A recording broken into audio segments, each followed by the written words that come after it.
Thank you, Mr. Speaker, for according me the opportunity to debate the motion that has been moved by Her Honor the Vice President pertaining to the suspension of relevant standing orders. Mr. Speaker, I would like to state in no uncertain terms that this particular practice is a very bad practice. We all knew that money bills will be presented before the floor of this House for consideration. We knew this idea a long time ago.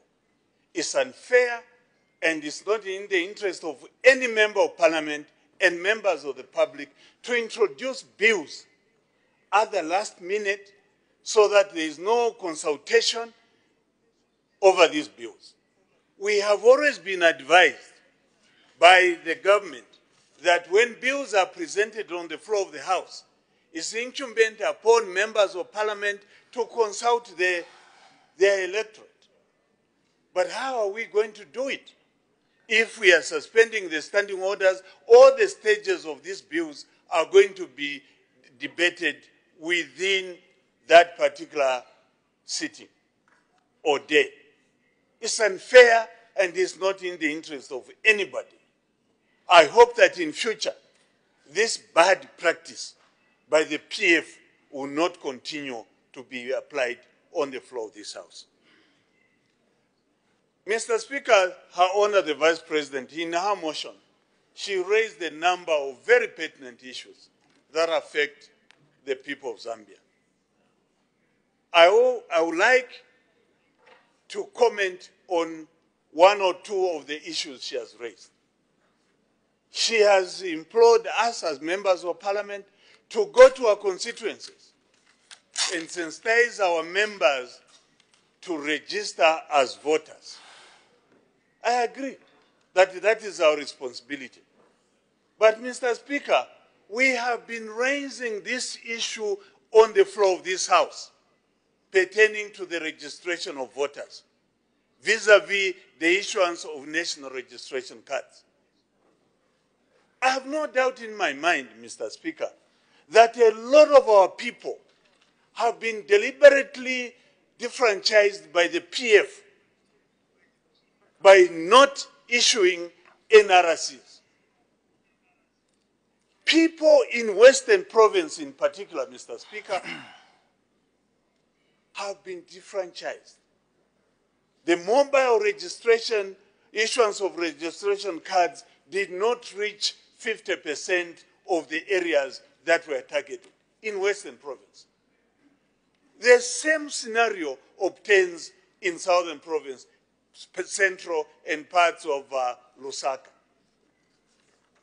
Mr. Speaker, Her Honor the Vice President, on the floor of this House, has been making assurances that the mobile registration, issuance of registration cards will go back to those areas that were not covered before the end of the registration period.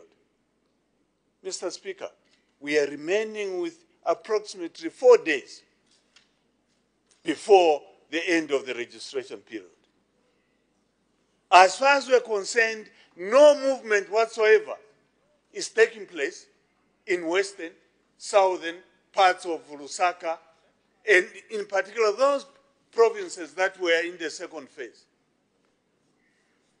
On the other hand, Mr. Speaker, we are aware that even as today, mobile issuance of national registration cards are taking place in Luapula, they are taking place in Northern, they are taking place in Eastern, they are taking place in Muchinga. Why should the leadership of this country discriminate against particular members of the public who hail from certain areas? Why should we do that?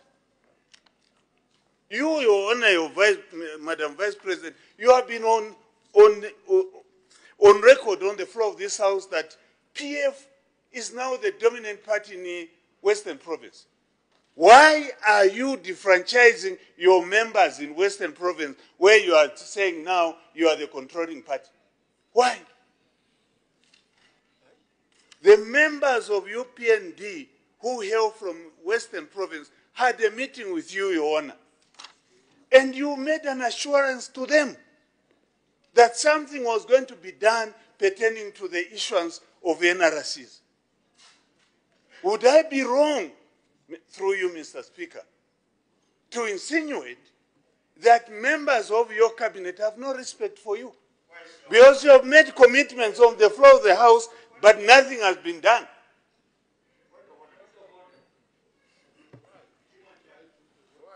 Mr. Speaker, we, representing the people in the respective constituencies and provinces, are urging the government to do the needful and ensure that the people of Zambia get their NRCs. An NRC, Mr. Speaker, as you know, is not just for enabling you to vote. It's an identity document which identifies you to be a Zambian. It is a document that enables you to look for work in this country. It is a document that enables Zambians to get services from government. What can we interpret, Mr. Speaker? The decision by government to deliberately defranchise and deliberately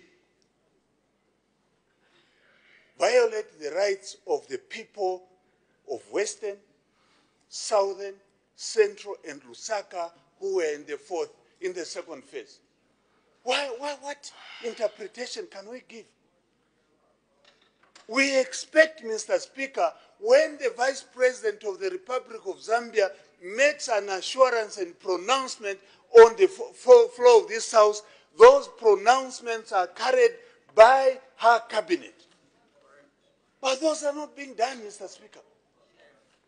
What can we be expected to interpret the action of those who are supposed to undertake the instruction of Her Honor the Vice President? Her Honor the Vice President is the second most important person in this country in terms of governance. But what is happening is that her instructions, there are so many that she has made on the floor of this House, which are not being implemented. We should not be blamed to say that her colleagues are ignoring her. We cannot be blamed. On the issue of voter registration, she has made various pronouncements on the floor of this House. None of those pronouncements have come to fruition. None. On the issue of NRCs, she has made pronouncements on the floor of this House. None has been implemented. I have no doubt in my mind that the people of Zambia who listen to Her Honor the Vice President think that her authority is being undermined.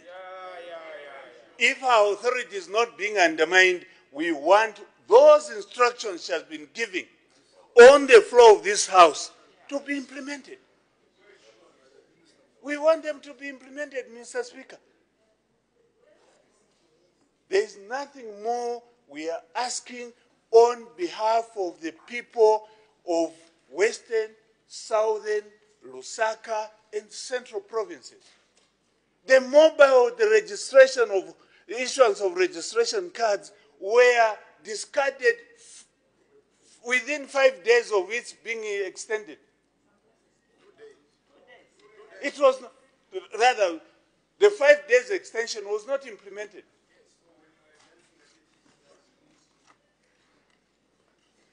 Mr. Speaker, there is one person who denies us the right to see his nakedness in Kabwe over the 4 terms. Honorable Leader of Opposition, withdraw that statement. I withdraw the term, Mr. Speaker, that he denied us the right to see his nakedness, as promised over Bill 10. I withdraw it.